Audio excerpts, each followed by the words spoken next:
Let's begin our lesson, student. The boy who broke the bank. The boy who broke the bank. This lesson is written by Ruskin Bond, born in 1934. He is an Indian author of British descent. He lives with his adopted family in Landor in Mussoorie, India. The Indian Council for Child Education has recognized his role in a growth for a children's literature in India. So he got Sahitya Academy Awards in 1992 for Our Trees Still Grow in Dera. He was awarded Padma Shri and Padma Bhushans respectively in 1999 and 2014. That is respectively. Ruskin Bond हे एक Indian author आहेत, but he is in a British descent, म्हणजे ते British कुळातील British आहेत, पण ते Indian author आहेत, भारतीय लेखक आहेत. He lives with his adopted family in Landour. त्यांच्या अडॉप्टेड फॅमिली बरोबर ते राहतात इन मसोरी. मसोरी या ठिकाणी, इंडियातील मसोरी या ठिकाणी ते राहतात. The Indian council for child education. The Indian council for child education हे हे आपल्या लोकसभेमधील एक काय डिपार्टमेंट आहे. So the Indian council for child education has recognised his role. The Indian council for child एज्युकेशनने काय केलंय, ओळखलंय, काय ओळखलंय, हिज अ रोल, त्यांचा जो सहभाग आहे, त्यांचा जो रोल आहे कशामध्ये, in the growth of children literature in India. जे काही चिल्ड्रन लिटरेचर आहे त्याची जी ग्रोथ आहे, त्यांचा याच्यामध्ये खूप मोठा काय रोल आहे, सहभाग आहे भारतामध्ये, असं Indian council for child education यांनी काय केलेलं आहे, रेकॉग्नाइज केलंय. आणि म्हणून देअरफॉर ही गॉट साहित्य अकॅडमी अवॉर्ड, आणि म्हणून त्यांना साहित्य अकॅडमी अवॉर्ड मिळालाय इन 1992 फॉर, तर ते कशासाठी मिळालंय, our tree steel grow in देरा, हे जे काही त्यांचं पुस्तक आहे याच्यासाठी त्यांना साहित्य अकॅडमी अवॉर्ड 1992 मध्ये मिळालाय. He was awarded Padmashri and Padmabhushan respectively in 1999 and 2014. आणि त्याचबरोबर त्यांना पद्मश्री आणि पद्मभूषण हा अनुक्रमे 1999 आणि 2014 याप्रमाणे अवॉर्ड मिळालेला आहे. तर the boy who broke the bank, this lesson is written by the Ruskin bond. Ruskin bond यांनी लिहिलेला हा पाठ आहे. याच्यामध्ये नक्की काय आहे ते आपण पाहूयात पटकन. Let's see the first word, grumbled. Grumbled means show one's critical attitude. एखाद्याला आपण क्रिटिकल ॲटिट्यूड काय करणे, दाखवणे, show one's critical attitudes. Grumbled म्हणजे काय करणे, तर क्रिटिकल ॲटिट्यूड दाखवणे असा याचा अर्थ होतो. बघा, क्रम्बलचा अर्थ आपण कुरबुरणे किंवा स्वतःशी बोलणे असं आपण म्हणू शकतो. तर या ठिकाणी काय म्हणलंय बघा, नाथू नावाचं एक कॅरेक्टर आहे. नाथू काय म्हणतो बघा, Nathu grumble to himself as he swept the step of Pimpalnagar bank. Nathu grumble to himself, Nathu कुरकुरला, तो स्वतःशीच बोलला, काय बोलला, as he swept the steps of Pimpalnagar bank. Pimpalnagar bank ची जी काही स्टेप्स आहेत, स्टेप्स म्हणजे पायऱ्या, त्या स्वेप्ट, स्वेप्ट म्हणजे झाडताना, तो स्वतःशीच बोलला. ग्रम्बल्ड म्हणजे पुटपुटला. Showed one's critical attitude, critical attitude दाखवतो. काय बोलला बघा, Nathu grumble to himself as he swept the steps of Pimpalnagar bank owned by Seth Govindram. Owned by Seth Govindram. ही जी बँक आहे ती शेठ गोविंदराम यांची बँक आहे. आणि त्या ठिकाणी नाथू हा काय आहे, कामाला आहे, आणि तो तिथल्या पायऱ्या, त्या बँकेच्या पायऱ्या, पिंपळनगर बँकेच्या ज्या स्टेप्स आहेत त्या स्वेप्ट म्हणजे झाडताना तो स्वतःशी कुरबुरला, बोलला. काय बोलला बघा, he use the small broom हरिडली.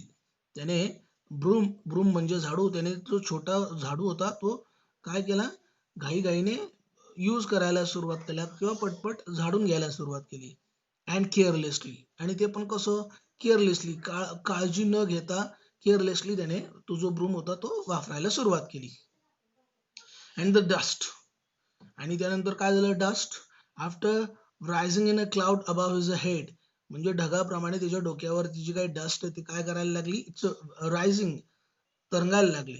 Settle down again on the steps, आणि परत ती जी काही डस्ट आहे परत ती सेटल डाऊन म्हणजे खाली येऊन बसली. कुठं? Again on the steps. Steps म्हणजे त्या पायऱ्यांवर परत ती जी डस्ट होती ती डस्ट परत बसली. As Nathu was banging his pan against a dustbin. As Nathu was, नाथूने काय केलं बघा? बँगिंग म्हणजे आपटणे. बँगिंग म्हणजे आदळ आपट करणे किंवा आपटणे. नाथूने काय केलं? As Nathu was banging his pan. Pan म्हणजे जे काही भांड होतं. भांड म्हणजे कोणतं भांड असेल? तर ऑब्विसली कचरा भरण्याचं भांड आहे, त्याला पॅन असं म्हणलेलं आहे. As Nathu was banging his pan against a dustbin. त्याने त्याचं जे काही पॅन होतं ते पॅन काय केलं? आपटलं. Banging against a dustbin. डस्टबिनवर आपटलं. Sitaram the washerman's son passed by. Sitaram जो की वॉशरमॅन म्हणजे काय? तर तो एक धोब्याचा मुलगा होता.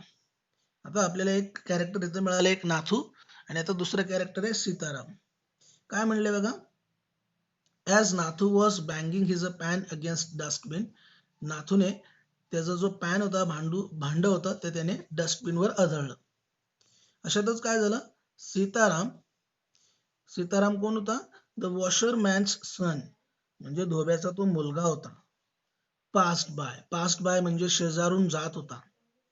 आणि मग काय झालं? शेजारून जात होता तर बघूयात आपण काय झालं.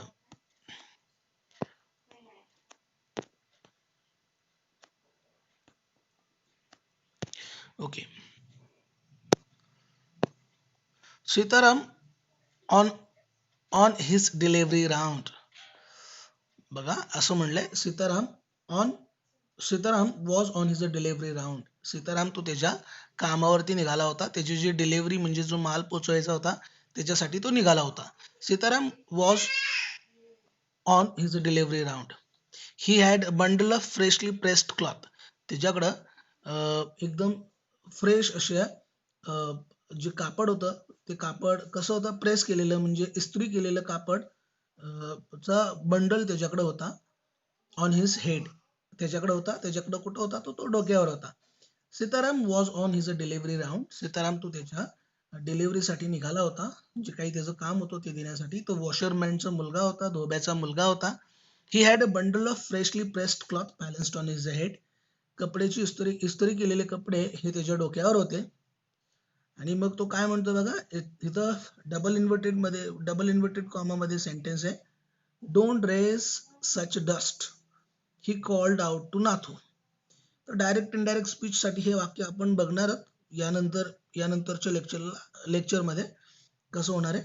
डायरेक्ट इनडायरेक्ट हे डायरेक्ट स्पीच मधलं वाक्य आहे. हे कशावरून ओळखायचं? तर दिलेले वाक्य हे अवतरण चिन्हामध्ये आहे. आणि हे अवतरण चिन्हामधलं वाक्य कोण म्हणलंय? He called out Nathu. तो वाक्य सीताराम नाथूला म्हणालेला आहे. काय म्हणालाय?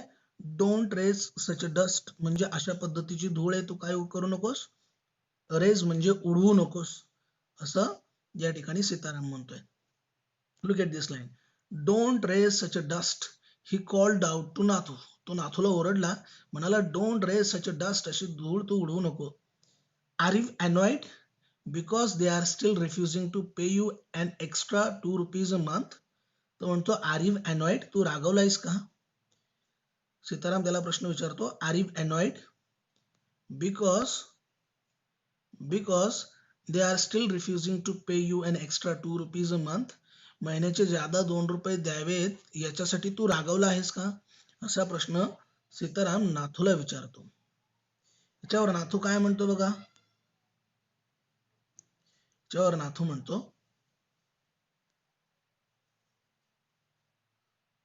I don't wish to talk about it. मला याच्याबद्दल बिलकुल बोलण्याची इच्छा नाही. विश म्हणजे इच्छा. I don't want to I don't want to I don't wish to talk about it. मला याच्याबद्दल बिलकुल बोलण्याची इच्छा नाही. Complain the sweeper boy. Sweeper बॉयनी काय केलं? स्वीपर बॉय म्हणजे नाथूने काय कंप्लेन केली की मला याच्याबद्दल बोलण्याची अजिबात काय नाही. विश म्हणजे इच्छा नाही. I haven't even received my regular salary. I haven't even received my regular, जे काही माझा रेग्युलर पगार आहे तो अजूनही मला काय झालेला नाही, मिळालेला नाही. पैसे वाढवून घ्यायची तर गोष्ट लांबच असं तो या ठिकाणी म्हणतो आहे. सॅलरी और पे. Look at the next page. So this is a 20th of month. This is the 20th of month. आता 20 या महिन्याची 20 तारीख झाली. This is the 20th of month. आणि तरी अजून माझा पगार नाही. Who would think a bank would hold up a poor man's salary? कोण विचार करू शकेल? Who would think? कोण असा विचार करू शकेल? A bank would hold up a poor man's salary. एका गरीब माणसाचा पगार बँक थांबवून ठेवू शकेल असं कोण विचार करू शकेल? असा प्रश्न कोण विचारतो? नाथू विचारतो आहे सीतारामला. So next, as soon as I get my money, जसे मला माझे पैसे मिळतील, I am off. I am off म्हणजे मी काम काय करणार आहे? सोडणार आहे. ऑफ याचा अर्थ काय करणार आहे मी? I will leave this job. I will take a leave of this job. मी हे काम काय करणार आहे? सोडणार आहे. असं कोण म्हणतो? तर नाथू म्हणतो. Yes. Look at the next line. As soon as I get my money, I am off. Not another week I work in this place. आणि पुढच्या आठवड्यात लगेच मी पुढच्या आठवड्यात सुद्धा काम करणार नाही असं देखील कोण म्हणतो? तर नाथू म्हणतो आहे. Then what happened?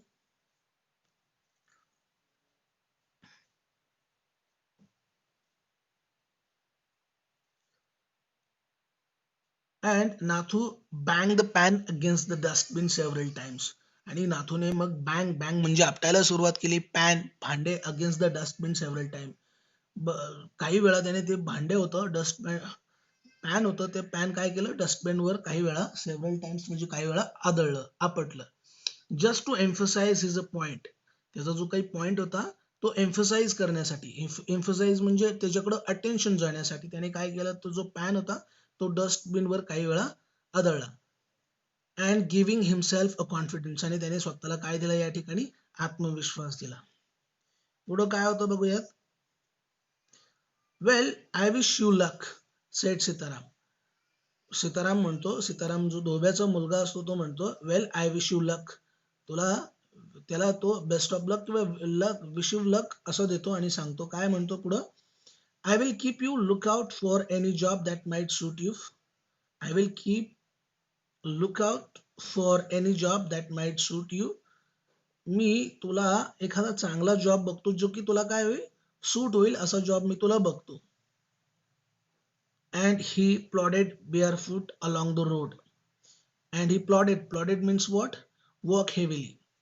आणि नंतर काय झालं बघा. And he plodded barefoot along the road. तो barefoot means without, तो त्याच्या barefoot म्हणजे विदाउट काही न घालता मोकळ्या पायाने अनवाणी तो पाय आपटत काय रोडने निघाला.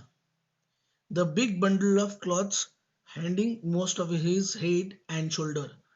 तो जे कपड्याचं जे काही गाठोडं होतं ते अगदी त्याचं डोकं आणि त्याचं शोल्डर हा भाग आहे तो काय करत होता? पूर्ण झाकून जात होता.